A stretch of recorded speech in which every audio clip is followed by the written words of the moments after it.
wikendi nziza nshuti bakunzi baradiyo urumuri namwe mwese mudukurikira. Uyu ni umwanya w'amakuru mu kinyarwanda twabateguriye kuri uyu wa gatandatu itariki 24 Nyakanga umwaka wa 2021. Dore rero ayo makuru, ariko mbanze mbagezeho ayo makuru yose mu nshamake. Mukashema Esperance wari umuyobozi w'ishyaka RRM rikorera mu buhungiro yitabye Imana.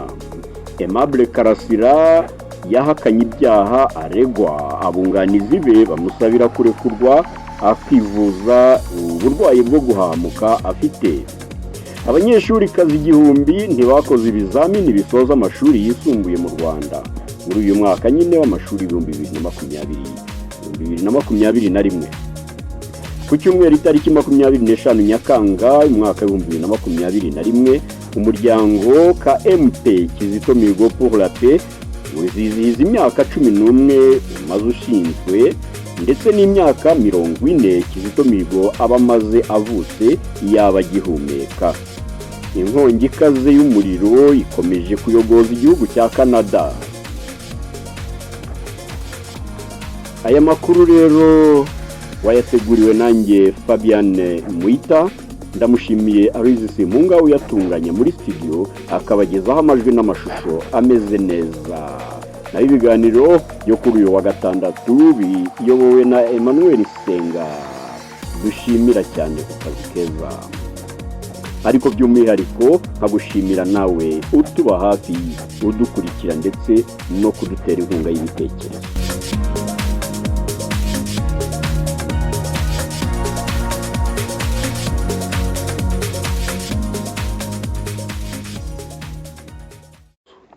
Aya makuru rero tuyahere mu Rwanda. Ku makuru ababaje cyane, twavuga ko ikiriyo cyatangiye mu Banyarwanda.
Ishyaka RRM ryashinzwe na Major Nsabimana Callixte Sankara ufungiwe mu gihugu cy'u Rwanda, akaba yarafatiwe mu birwa bya Maurice.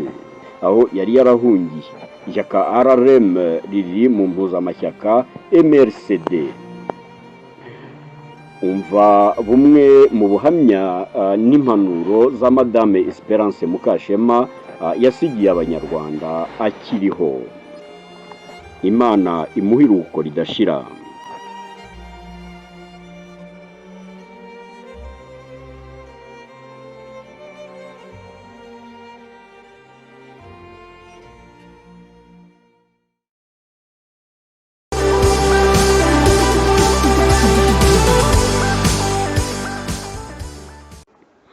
Aya makuru tuyakomereze mu Rwanda ariko kubirebana n'ubutabera. Urubanza rwa Aimable Karasira ufungiye mu gihugu cy'u Rwanda rwatangiye kuwa gatanu itariki 23 Nyakanga umwaka wa 2021, rukaba rwarabereye kuri murandasi ku buryo bw'ikoranabuhanga. Karasira yahakanye ibyaha byose aregwa birimo guhishingiro jenoside yakorewe abatutsi yo mu mwaka w'1994, harimo n'icyaha cyo kugumura rubanda, hakabamo n'icyaha cyo gukorana n'abarwanya leta ndetse no gutunga amafaranga menshi ngo atazwi aho yaturutse. Ibyo byaha byose rero Aimable Karasira yabyisobanuyeho avuga ko ari ukumurenganya ndetse n'abamwunganizi barabishimangiye ko arengana ahubwo ko yagombye kurekurwa. Isuzumwa rya muganga ryagaragaje ko nubwo Aimable Karasira yahungabanye kubera ibyamubayeho atari umusazi. Abunganizi mu by'amategeko bazwi nk'abavoka mu Rwanda basabye ko Bwana Karasira Aimable arekurwa agakurikiranwa n'abaganga mbese akavurwa. Twumve uko urwo rubanza rwa Aimable Karasira rwagenze mu nkuru ya BBC Gahuzamiryango. Ubushinjacyaha bwareze Karasira icyaha cyo guhakana jenoside kuyishingiro no kubiba amacakubiri, bikiyongeraho icyo kugira umutungo w'amafaranga atagaragarizwa inkomoko. Ni ibyaha ubushinjacyaha buvuga ko byakozwe mu kwezi kwa gatanu binyuze mu biganiro yanyujije ku rubuga rwe rwa YouTube Ukuri Mbona ndetse no mu bindi biganiro yahaye abandi banyamakuru. Ngo yemeje ko jenoside itateguwe, ko yatewe n'ihanurwa ry'indege Habyarimana, naho ku mutungo utagaragarizwa inkomoko ubushinjacyaha buvuga ko hatahuwe amafaranga menshi mu rugo rwa Karasira. Aya mafaranga abarirwa muri miliyoni zisaga 40 uyabaze mu Manyarwanda. Ahawe ijambo Karasira yahakanye ibyaha byose aregwa. Yabwira urukiko ko ibyo yavuze atari mu bihe bye byiza byo gutekereza kuko afite ibibazo byo mu mutwe kandi ko yari amaze igihe atabona imiti imugabanyiriza. Yabajijwe niba nta kibazo abona mu magambo ye muri iki gihe, avuga ko hari ibyo yari kuvuga ukundi cyangwa akagabanya amagambo iyo aza kuba ari mu bihe bye byiza. Avuga ku mafaranga, Karasira yavuze ko hari ayo yahawe n'inshuti ze zamugiriye impuhwe kubera ibibazo yahuye nabyo, ngo hari n'andi menshi yishyuwe na YouTube kubera inkuru zanyuraga ku rubuga rwe. Karasira yavuze ko hari n'asaga miliyoni yahawe n'umwe mu bakozi b'urwego rw'ubugenzacyaha RIB wamusabaga kuvuga nabi abo ubutegetsi bubona nk'abanzi babwo. Abamwunganira Evode Kayitana na Gatera Gashabana nabo bavuze ko Karasira arwaye kandi ko bidakwiye gufunga cyangwa kuburanisha umurwayi. Raporo ya muganga yasabwe n'ubushinjacyaha yerekanye ko Karasira afite ibibazo byo mu mutwe kandi ko amaze igihe abyivuza. Gusa iyi raporo ngo ikanzura ko ibibazo afite bitamwambuye ubushobozi bwo gutekereza. Ku mutungo utagaragarizwa inkomoko, abunganira Karasira babwira urukiko ko afite uburenganzira bwo kwakira impano kabone nubwo zava kubo ubutegetsi butishimiye. Basaba ko Karasira akurikiranwa n'abaganga ndetse byaba ngombwa agashyirwa mu bitaro. Karasira kandi ngo akwiye kurekurwa urubanza rutabaye kuko ibyaregwa byakozwe n'umuntu udafite ubushobozi bwo gutekereza neza. Muri iri buranisha Karasira yasaga n'utizeye kuzahabwa ubutabera, avuga ko mu Rwanda amabwiriza aremera kurusha amategeko. Yavuze ko abateruye ko bishatse n'ejo yafungurwa kimwe nuko yamara imyaka nk'iyo Mandela yamaze muri gereza, mu gihe abatavuga baba ariko babishaka. Jean Claude Mwambutsa, BBC Gahuzamiryango, i Kigali.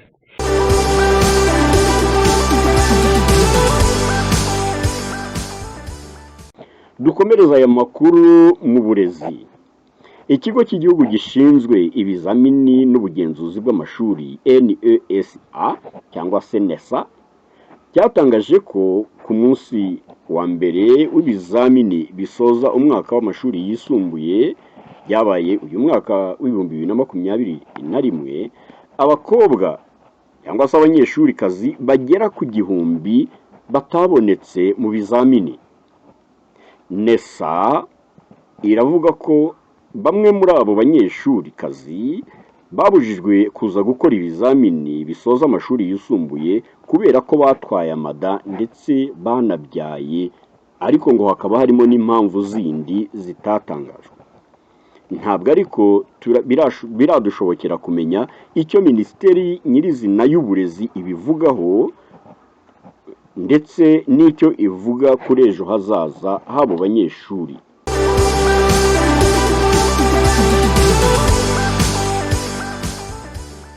Turacyari ku makuru areba Abanyarwanda.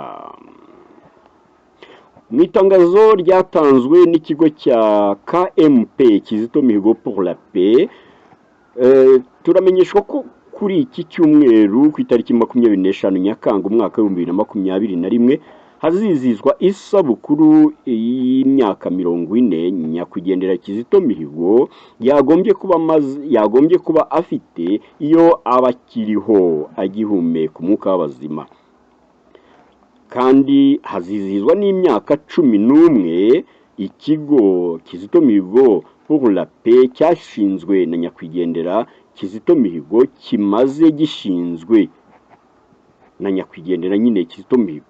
Muri uwo muhango hateganyijwe ibiganiro mbwirwaruhame ndetse ngo hakaba hazaba n'irushanwa ry'abahanzi. Radio Urumuri yatwijeje ko izakurikirana ndetse ikatugezaho uwo muhango wose imbona nkubone.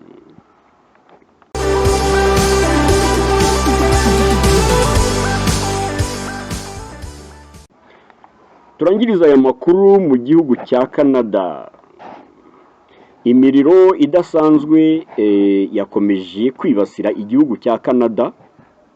Amakuru dukesha BBC Gahuzamuryango aravuga ko umuriro ukaze umaze ibyumweru bigera kuri 3 ukaba urangiza umujyi ufata undi. Leta ya Canada ndetse n'abahanga mu by'ihindagurika ry'ikirere bikaba bivuga ko ino miriro ikunda kwaduka igira icyo ari cyo cyose mu mpeshyi kubera ngo ubushyuhe buba muri ako karere. Muri iki gihe ariko ngo uwo muriro wazanye ubukana bukabije ngo kubera ko n'ubushyuhe bwiyongereye cyane kubera ihindagurika ry'ikirere. Ese Abanyarwanda baba muri Canada baba barahuye n'ingaruka z'uwo muriro cyangwa se babyifatamo gute? Ayo makuru hamwe n'ayandi arebana n'uyu muriro BBC yabibajije Claudia Umupfasoni utuye mu mujyi wa Vancouver mu gihugu cya Canada. Tumwumve. Iyi miriro hashize ibyumweru 2 itangiye, habaye ubushyuhe budasanzwe, noneho ubushyuhe nibwo imiriro yatangiye kugeza n'ubu ikaba igihari. Baravuga ko hari imiriro irenga 300 barimo baragerageza kuzimya. Wowe aho uri bimeze gute? Ndi muri Vancouver mu mujyi hagati, nta kibazo dufite ariko turabona imyotsi, ntabwo igicu gisa neza, itangiye kumva imyotsi. Badusaba no kuguma mu nzu abarwaye asma n'abandi bafite ibibazo byo guhumeka. Haba hari ibyangiritse wabuzi?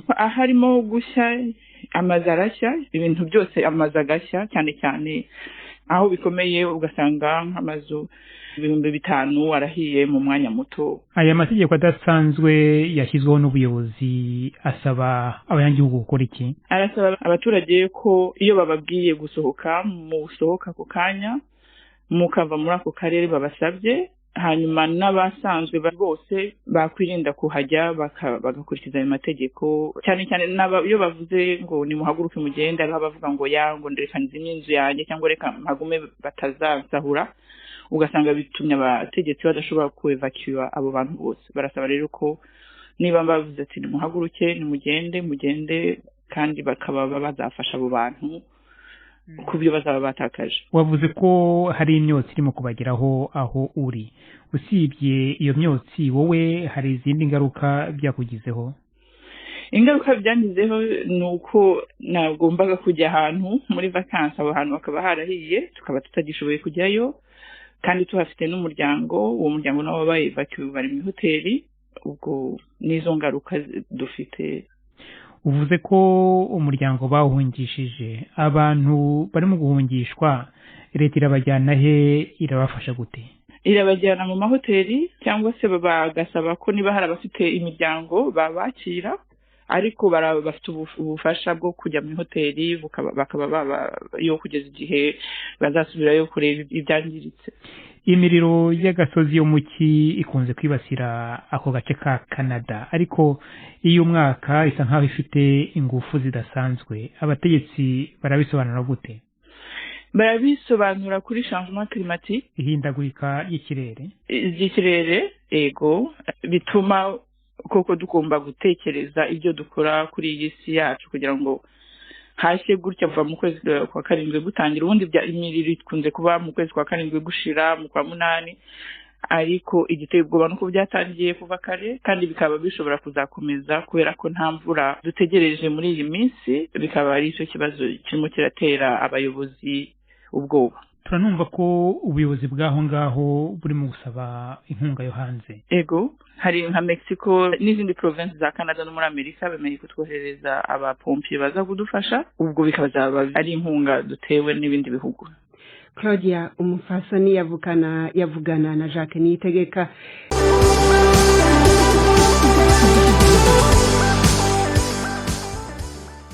Aho rero niho dusoreje amakuru yo kuri uyu wa gatandatu itariki 24 Nyakanga umwaka w'2021. Dore ayo makuru twakugejejeho mu nshamake. Mukashema Esperance wari umuyobozi w'ishyaka RRM yitabye Imana ku itariki 24 Nyakanga umwaka w'2021 nk'uko itangazo ry'ishyaka RRM ryemeje. Aimable Karasira ufungiye mu gihugu cy'u Rwanda yahakanye ibyaha aregwa. Abanyeshuri kazi bagera ku 1000 ntibakoze ibizamini bisoza amashuri yisumbuye mu Rwanda. Ku cyumweru itariki 25 Nyakanga umwaka w'2021 umuryango KMP Kizito Mihigo pour la paix uziziza imyaka 11 umaze ushinzwe, ndetse hakazaba hazanizizwa imyaka 40 nyakwigendera Kizito Mihigo aba maze avutse yaba agihumeka umwuka w'abazima. Twabonye kandi ko inkongi ikaze y'umuriro ikomeje kuyogoza igihugu cya Canada. Nshuti rero kandi nawe wumva radio Urumuri, turagushimiye ko ukomeza gukurikirana amakuru n'ibiganiro bya radio Urumuri. Ni kuri ayo makuru twashoboye kugutegurira muri no weekend, ariko ibindi urahishiwe. Naho ubutaha rero wari kumwe nanjye Fabiane Mwita.